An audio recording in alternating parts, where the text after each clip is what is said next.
simulating the ocean is hard. Simulating a face is harder.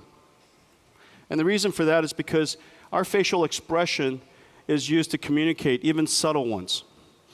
And in 1970, a roboticist in Japan wrote about this behavior called the uncanny valley. And he was working on prosthetics and robotics, and his observation, and described in his thesis, was that as we improve and increase the realism of robots, we become more familiar with them as they become more humanoid and more human-like in the way they look and the way they move. However, at some point, it gets sufficiently real, it falls off a cliff, and it gets creepy. At some point, it gets creepy. Now, I've shown a few examples here of some of my favorite movies, and of course, Bumblebee in Transformers doesn't resemble any human, and so it doesn't affect us. We're familiar with him. He's fine. Sonny in iRobot, fantastic movie, is fine too because his whole body is metallic. He looks a little bit humanoid. He looks a little bit like human. He has human facial expressions, but you can tell they're not trying to emulate a human. And then, of course, Tintin and Captain Haddock, they came right on that line. Would you guys say? They came right close to the line. It was beautiful. It was wonderful to watch, but they came right to the cliff of creepiness. And then Angelina Jolie went right over it. This is, she was the mother of Grendel, and she is a monster, and the entire performance was just creepy beyond belief. And that is a perfect illustration of the uncanny valley. Well, the reason, of course, is that we understand what humans look like. We see them all the time. And so our eyes are so acute, we pick on the subtlest of details. Now, we've been working on rendering faces for some time. You've seen us ever since GeForce 256. We try it every single generation because this is an endeavor worthwhile. Although it's difficult, this is an endeavor worthwhile. And it's the benefits, I'll explain in a second, if I can convey to you, if I can impress you with the upcoming demonstration. But before we show you what the new technology will do, let me show you what we did just recently. This is Dawn. Dawn is a fairy. Dawn is beautifully rendered. The hair is beautiful. This is Kepler Dawn. It took us nearly 20 years to be able to create what appears to be a fairy, beautifully animated. The thing that's really cool about Dawn is her skin and her hair. The way that the human skin works, it doesn't just bounce light.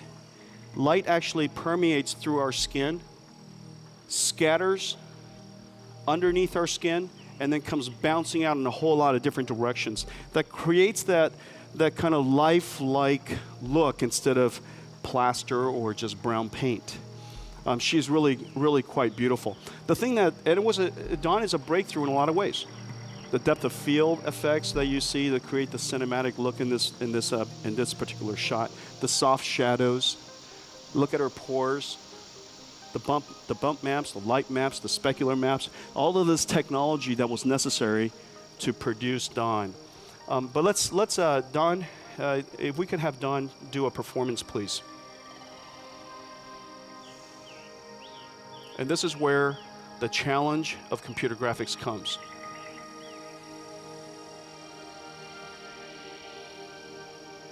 And in fact, this roboticist in Japan, Masahiro, observed that the uncanny valley is much deeper and has a much greater cliff when a particular object is in motion.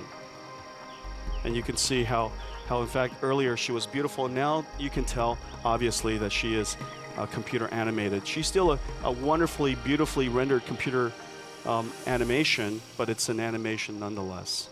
A little bit creepy. Okay, thank you. Now let's just hold there for just a second, Curtis. Let's hold there for just a second. Before I show you the next one, let me tell you how it's done. The way that if we could just turn on the light for just a second. Let me tell you how it's done. It's a partnership between us and Paul Debevic's USC ICT lab. It's the Institute of Creative Technologies down at University of Southern California. They invented this performance capture technology called a light stage. You literally walk into a sphere, it's a room-sized sphere, surrounded by a whole bunch of cameras, about 156 cameras. Each one of the cameras are lit by white LED lights so that you can simultaneously light every single direction at the same time.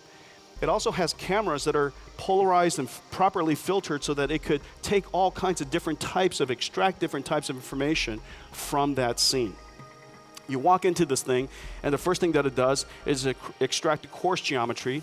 It takes a whole bunch of pictures, and from that extracts the 3D geometry. It also takes a whole bunch of light field information so that it can extract the subtle geometries, like your pores, like your wrinkles, and so on and so forth. Now here comes the miracle. That's just the three-dimensional geometry. The thing that happens after that is they then turn all of these into video. And using video cameras, they capture the video in this sphere of someone performing various expressions, about 30 expressions. Now that's easy to do. That part is easy to do. The mathematical part is to figure out how to take all of those videos of 30 different expressions, sad, happy, confused, intense, concentration, you name it.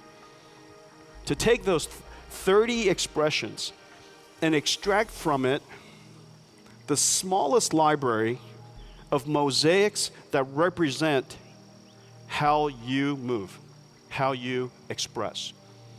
They extract from all of this incredible amounts of video and incredible amounts of camera work that was done into 32 gigabytes, about 1.5 Blu-ray DVDs worth of digital content that programmatically allows you to replay almost any expression.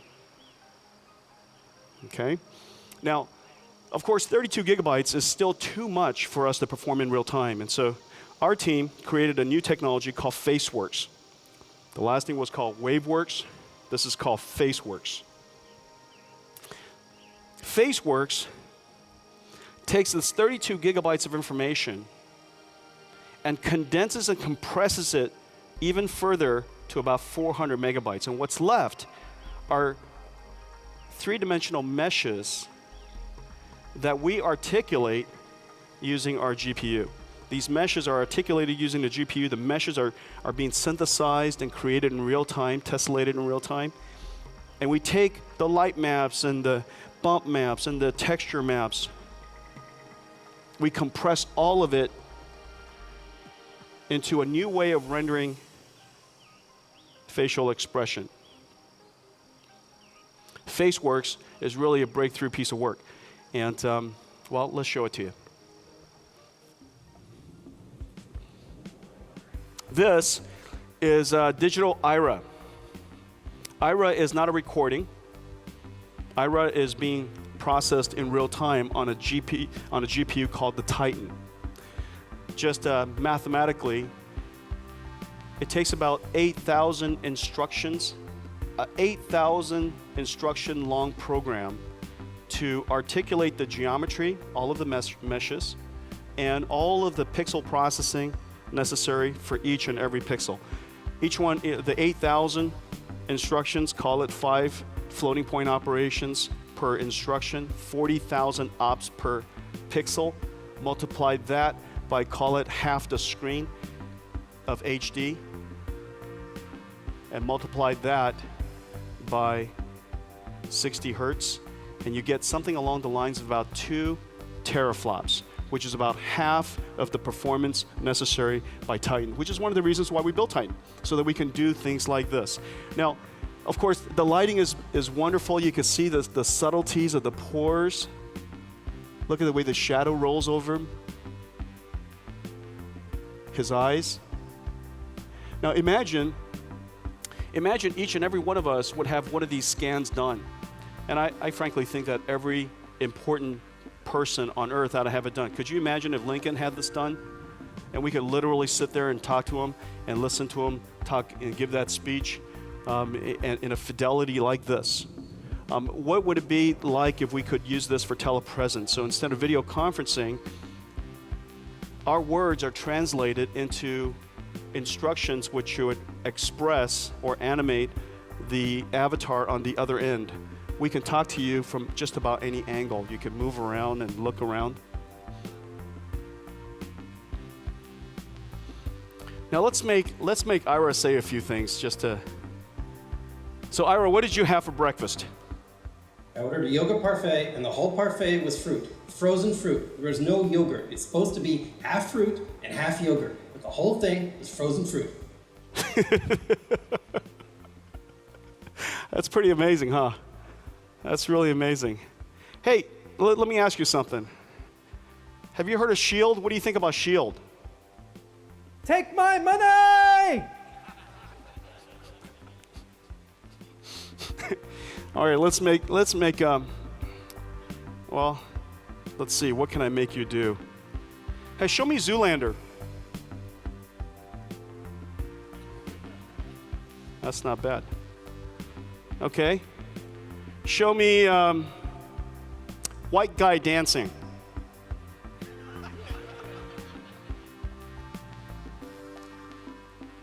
Only all the Asians laughed. Only all the Asians laughed. Okay, you guys, that's great. That's Digital Ira, you guys. Let's put our hands together for the team. Good job, you guys. And all of that was running on Titan.